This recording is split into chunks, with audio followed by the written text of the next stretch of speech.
Hey, this is Corey. What's Your Story here with Keller Williams out of San Diego.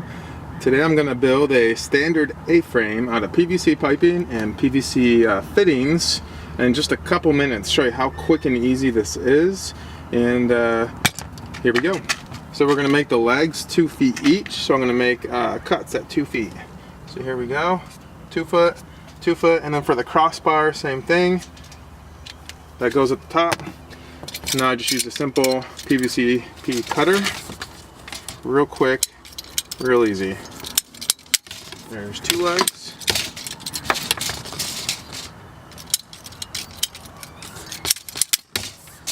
Four legs. Here's the crossbar. 1 crossbar, that's extra.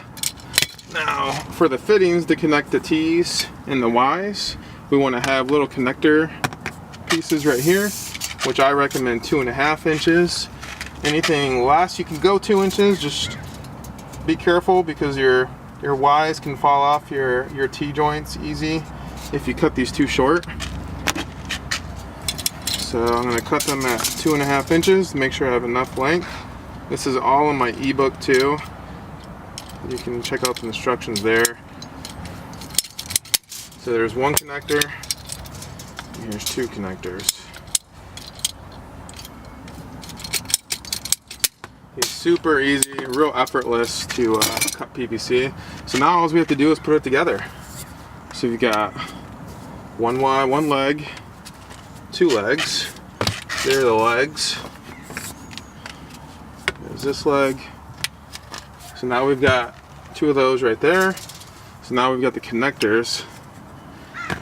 Put those in the T's. Okay. And now we want to connect the